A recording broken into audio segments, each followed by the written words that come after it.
Hey everyone, Hitman Outdoors here. Today's video, we're gonna go over my favorite pre-spawn baits. So this ain't gonna be like a video where I just talk about something that I've heard in videos and haven't really tried. These are baits that I want to go over that I've actually used, and these are kind of my go-to baits, or like in particular the one bait or two of the baits in particular I really fell in love with last spring. I did fairly well on them, and so I kind of added these two in there. Now I do have, let's see, I got 1 2 3 4 5 6 7 8.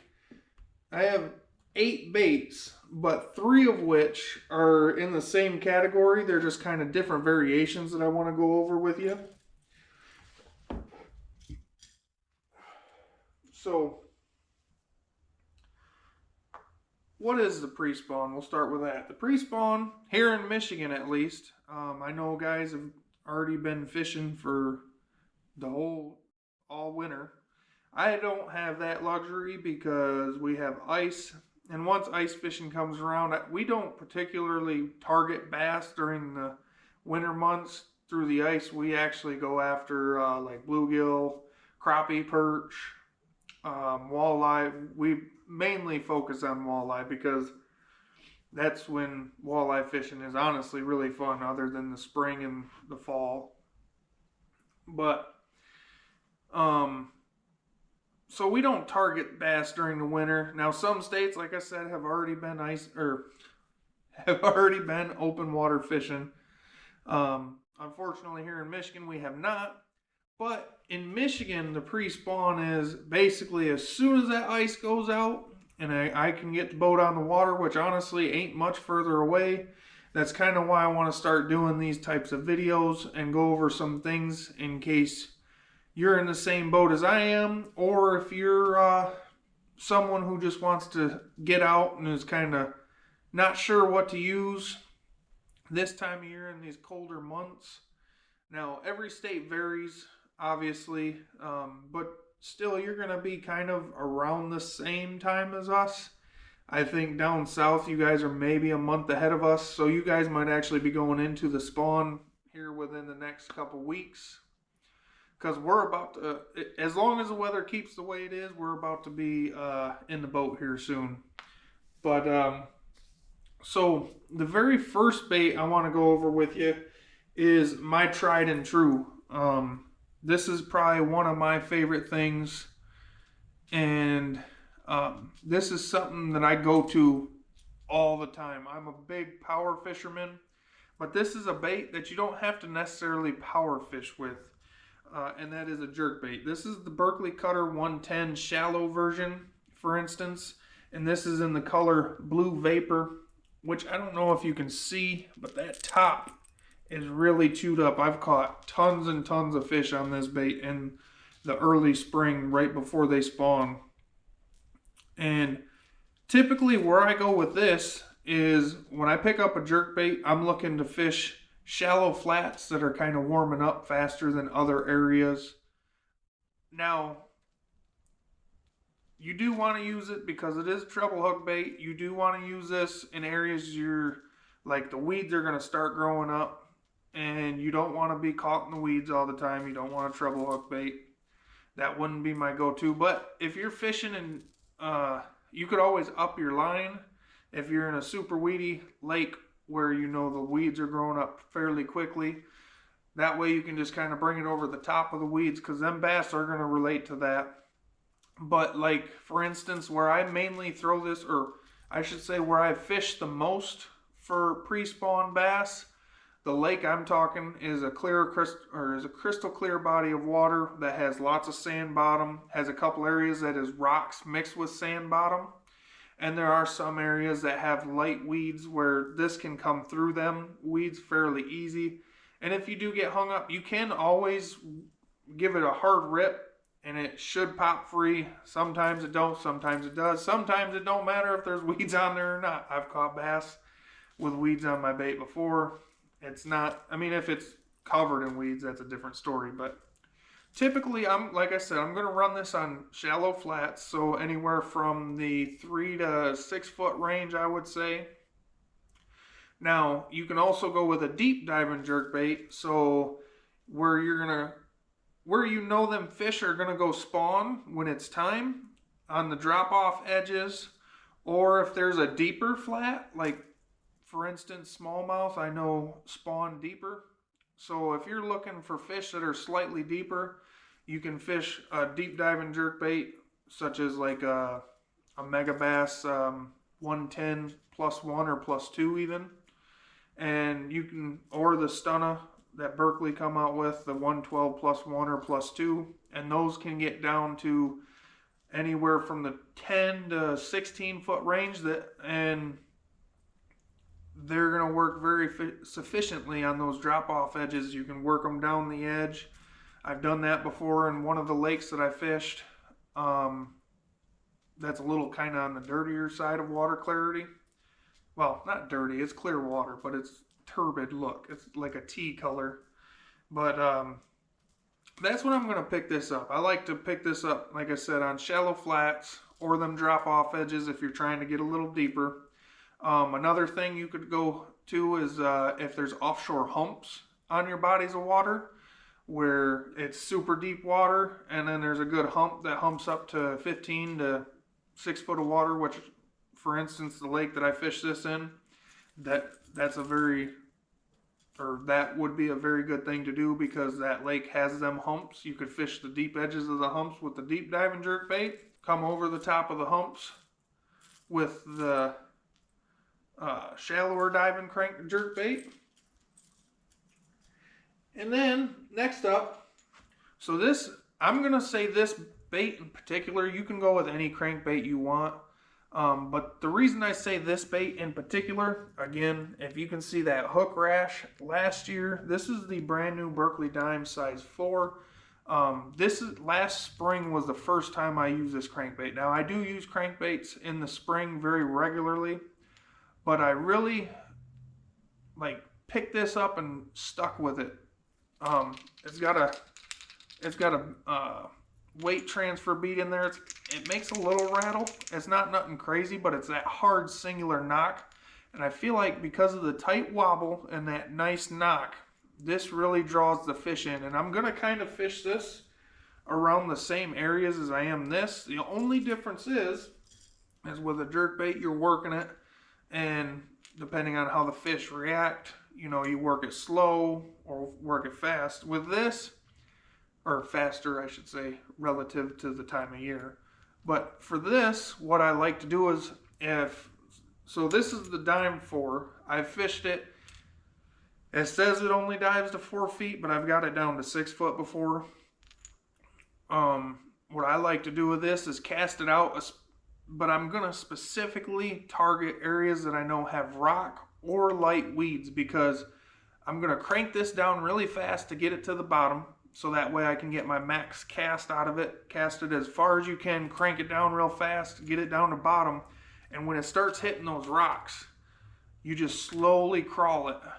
And I'm talking slow. You just slowly crawl it, and every once in a while pop it, and you'll just slowly crawl it, and your rod will, sometimes the fish hit it to where you know it's a for sure fish, or a lot of times what it'll be is the fish will come up, just grab it, and your rod will start loading up. And that's when you just kind of ease into it, and that's where it's good to have a good cranking setup for this. So, but I'm going to go with, like I said, the 4 or the 6. Again, if I'm fishing an offshore hump or a point where I know them fish are going to stage up to spawn and go up to that shallower water, I'm going to fish like points or just anything irregular, or just finding bait, because you know that this time of year they're going to be feeding up, getting ready for the spawn. So that's another good one. Like I said, I really fell in love with this one in particular. This is the Berkley Dime. I used to fish the Berkley Fritz side, which I still do, but last year this was kind of like my go-to, especially that ghost red craw color. Red craw in a crankbait, you cannot beat it in this early spring. Another bait. So I said I had one kind of category that was that you could go 3 different ways with, and that's a lipless crankbait. This is the Berkley War Pig. This is the 1/4 ounce version, which I do use the 1/2 ounce sometimes, but honestly the 1/4 ounce is my go-to just because it's a smaller profile, and typically I'm fishing it anywhere from the 4 to 10 foot range. I don't really fish it too much deeper than that, honestly. And this, you can fish this many different ways. I've caught fish many different ways. It just depends on how aggressive they are that day. You can cast it out and just yo-yo it back. Just cast it out, let it hit bottom, and just pull it up. Let it hit bottom, pull it up. And again, just like the crankbait, when you're pulling up, your rod is just going to start bending over and you got to fish. Sometimes you will feel it. I will say that. Sometimes you'll feel the fish actually hit it, because I've had some very, very aggressive hits during the spring, even though they're normally lethargic fish. But you can still get that core reaction strike out of them and they will annihilate this thing. But again, I'm going to fish this primarily on flats. I don't really fish it down break, drop-offs or anything. I mean, you can, but to me, my personal favorite is just sand flats that have like a very light grass or weed or whatever kind of vegetation you have in your body of water. Or if you got like rocks, I will fish this around rocks, but I like them shallow sand flats. But two other baits that are an alternative for the lipless crankbait, because if you feel like you're not getting enough bites because of how loud that is, maybe the fish don't want that right now because it's too much. This is something I've done really well on. Before I caught my 5.5 pound personal best smallmouth, I caught a 5 pound smallmouth on this on the river. Granted, that was in the fall, but during the spring I've used this bait as well. And again, it's just basically you're going to just yo-yo it. You could reel it because it's going to still vibrate, but typically with a blade bait, I'm just going to yo-yo it. And this is the Berkley Thin Fisher, which, as you guys know, the Thin Fisher was actually its own brand. Berkley bought it out. This is the 1/2 ounce, which I typically go with, I think it's the 1/4 ounce, but I wanted to show you the 1/2 just because it's a little bigger, better for the camera. And then next up, so this is a new bait. I haven't got to use this in the spring yet, but I fell in love with it in the fall, and because of how it fishes, I absolutely love this. This is the brand new Berkley Power Bait Power Vibe. So they have multiple sizes and weights. This is the 3-inch 3/8 ounce and the silver dime, dirty dime color. And this bait, as you can see, it's flat profiled. And this thing, when you pull it up, you can really feel. I mean, it obviously. I think no, this don't have. I thought there was a rattle in these, but there ain't. But these, you can fish these exactly the same way as a lipless crankbait. You can cast it out, let it hit a bottom, slowly reel it, and you'll get that nice vibration. Very realistic. It's got the power bait smell, and it's not too intrusive. So it's not going to make a ton of noise down there that's going to possibly scare the fish away. This bait, like I said, I absolutely fell in love with it because you can fish it many different ways. And I have a feeling during the spring, if they're very lethargic or you need to go like super finesse and you want something that's moving to cover water, but you don't want something that's super loud and vibrant, this is going to be your go-to. Now, you may not be a Berkley fan, but I highly suggest picking these up because I don't know of any other company that makes a plastic bait like this. And I honestly can say I back this bait. This thing, I fell in love with it. The one day, for instance, I'm going to go a little off topic here. The one day, for instance, I was out on the river and I was out there for probably like 2.5 hours and I wasn't catching nothing. It was getting close to dark. It was after work, so I was just trying to catch some fish, and I had this on the boat and I was like, I've never fished with this before, so I tied it on, casted it out just to kind of get a feel for it, honestly. I wasn't expecting to do nothing. I ended up catching 5 or 6 bass and lost 2 other ones on this bait. And I couldn't catch fish on anything else. Like I said, it was awesome. It was probably one of my favorite. I don't know. It was just awesome. But getting back on topic. So another thing that I really fell in love with this spring is a finesse jig. You can throw it anywhere. You can throw it deep, shallow, anywhere. Wherever you feel there's fish, you can throw it out, let it hit bottom. And all I did was little hops. Just hop it up. But to me, I feel like the bait that I used on the back was a key factor, and that is the Berkley Cash Out worm. It's a 3-inch, basically a Ned worm, but as you can see, it has very little action. But when it's paired up to that, it's very compact. And when this is sitting on bottom, you can see that tail has got some movement in it. So the water is going to naturally move it. You can let it sit there if you feel there's a fish, or if you have Mega Live, if you see a fish, you can just let it sit there. And if the fish starts to turn, you can move it, get their attention. But I really think this was key just because of how subtle it is. It don't have a ton of movement, like I said, just natural movement. And like I said, I liked hopping it just to kind of pop it off bottom, maybe create a little dust cloud. Because I feel like, especially like, for instance, because I walleye fish or ice fish for walleye, a lot of times I've noticed with walleye, which I feel like bass are going to be the same because they're all predatory fish. So I feel like the same reactions are going to be very similar throughout the fish, or throughout fish, I should say. So what I like to do when I'm ice fishing for walleye is I'll pound the bottom. If the fish don't seem like they want to follow the bait up off the bottom, I'll just pop it on the bottom, just go like that, so that way it's creating a dust cloud down there and maybe looks like a goby or something, or a crawfish if your lake don't have gobies, or river.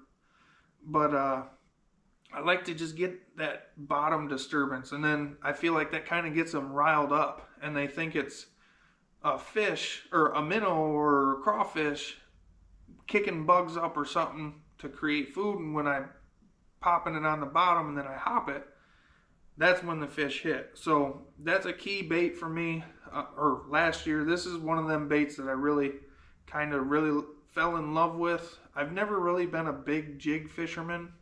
I've never really thought I was that good at it, but last year I kind of got it down, and this year I'm gonna, further into it, I should say.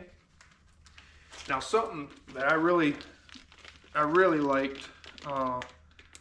Now, if you like sight fishing, and like certain areas warm up faster than other areas. For instance, on one of the lakes I fished last spring, I know this back cove, it warms up a lot faster than the rest of the lake, and I always catch fish there. But I started using this. This is the Berkley Power Bait Bottom Hopper in the Methylate color. Now, the reason I went with this is because something they don't see every day. It's definitely not natural, but I think what it is they see that color, and because of how cold the water is, it really it pops in the water. So I was throwing this around an area that I know gets warmer than the rest of the lake, and I'll take and throw this on a weedless worm hook, and that's what I'll do with that. Now, if you're on a crystal clear body of water and you don't necessarily want to throw methylate, or you throw it and you're not catching fish, an alternative I would say that's kind of similar, that's going to really pop in that cold water, going to be very vibrant, is this bad boy right here. A lot of companies have a Ghost or a Morning Dawn, so something like that color right there. I really like that. It's purple with pink on the bottom. Some other companies vary in how they look, but that's what I'm gonna go with. So I hope you like this video. I hope you can take something out of it. Maybe use something you haven't used before, Now there are other baits that I will use in the spring that catch fish, but these are kind of my go-to baits that I feel like are gonna produce the best for me, that I have the most confidence in. So that's kind of like these ain't necessarily maybe what I'm gonna start with. Well, other than this, I'm gonna start with that. I can't, during the spring you can't put a jerkbait down, but these ain't necessarily what I'm gonna start with, because I do like to throw different things so that way I can kind of get a variety, maybe get some more things that maybe I can add into the list next year. But these are my baits that I can fall back on, that I know I've done good and will continue to do good on. And so if you have anything you'd like to add, go ahead and add that down in the comments. If there's any video you'd like to see me do, go ahead and add that down in the comments. But like I said, I hope you got something out of this. I hope you liked the video. Make sure you like and subscribe, and we'll catch you on the next one. Thanks for watching.